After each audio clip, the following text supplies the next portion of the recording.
বন্ধুরা, আপনি কি জানেন মুভিতে কিভাবে রোম্যান্স সিন বা কিসিং সিন শুট করা হয়? আপনি জানলে অবাক হবেন, এগুলো পুরোপুরি ভিএফএক্স এর মাধ্যমে বানানো হয়। আর যখন ক্রিস 3 মুভিতে ঋত্বিক রোশন বিল্ডিং থেকে বিল্ডিং এ ঝাঁপিয়ে পড়া সিন দেখানো হয়েছিল, আসলে ওটাতে মাটিতেই শুট করা হয়েছিল। আর যখন বাহুবলী মুভিতে ভাল্লাল দেব একাই একটা ষাঁড়কে হার বানিয়ে দেয়, আসলে ওটাতে পুরোপুরি ফেক ছিল। ভাল্লাল দেব তো আসলে রিয়ালিটিতে কোনো ষাঁড়ের সাথে লড়েনি। আর বাহুবলী মুভির মেন শুটিংটা একটা স্কুলের মাঠে করা হয়েছিল। আর এছাড়া পুষ্পা মুভিতে আল্লু অর্জুন যখন চন্দন কাঠ ভর্তি লরিকে কুয়োর মধ্যে ফেলে দেয়, ওখানে তো কোনো লরি ছিল না, তাহলে ওটা কিভাবে শুট করা হয়েছিল এই সমস্ত কিছু জানতে পারবেন আজকের এই ভিডিওতে। তাই ভিডিওটাকে একটু স্কিপ না করে সম্পূর্ণ দেখতে থাকুন। Number 1, kissing scene.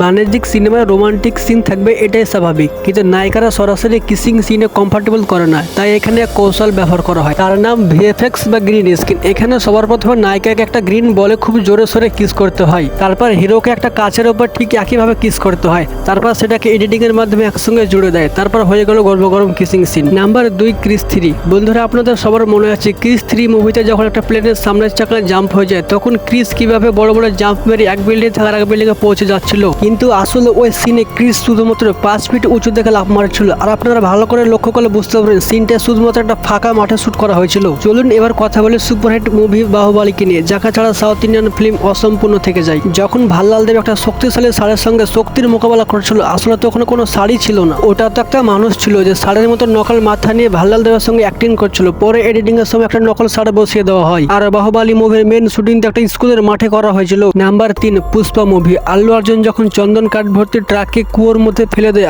আসলে তো ওখানে কোনো ট্রাকই ছিল না, ওখানে লরির দরজার মধ্যে দেখতে একটা নকল প্লাইবোর্ডের ব্যবহার করা হয়েছিল, যেটা এডিটিং এর সময় জুড়ে দেওয়া হয়েছিল। কিন্তু পুষ্পার এই রাপ অ্যান্ড টাফ লুক কিন্তু একদিনে তৈরি হয়নি, প্রতিদিন কয়েক ঘন্টা ধরে চলতো মেকআপ, তার মুখের ক্ষতের জন্য দাগ সব মেকআপ দিয়ে বানানো হতো। কিন্তু আপনি জানলেও অবাক হবেন, পুষ্পা মুভিতে যে লাল চন্দনের কাঠ ব্যবহার করা হয়েছিল সেগুলো ফেক ছিল, সেগুলোতে থার্মোকল দিয়ে বানানো হয়েছিল, পরে লাল রং করে দেওয়া হয়েছিল। তাহলে প্রশ্ন হলো, আমরা কেন এসব বুঝতে পারি না? উত্তর, আজকের ভিএফএক্স প্রযুক্তি এতটাই উন্নত যে আসল আর নকল চেনা প্রায় অসম্ভব। আমাদের চোখ এবং মস্তিষ্ক দুটোই খুব সহজে ধোঁকা খেয়ে যায়। একজন সাধারণ দর্শক হিসেবে আমরা শুধু গল্পটাকে উপভোগ করি, পর্দার আড়ালের কৌশলটা আমাদের চোখে পড়ে না। সংক্ষেপে বললে, সিনেমা মানে শুধু অভিনয় নয়, সিনেমা মানে মেকআপ, প্রযুক্তি আর ভিএফএক্স এর এক অসাধারণ মেলবন্ধন। এই ভিডিও যদি আপনাদের ভালো লেগে থাকে তাহলে অবশ্যই একটা লাইক দিন, আর এমন আরো রহস্য জানতে চ্যানেলটাকে অবশ্যই সাবস্ক্রাইব করুন। আর এই 3টি মুভির মধ্যে কোনটি বেশি আপনাদের ভালো লেগেছে তা অবশ্যই কমেন্টে জানাবেন।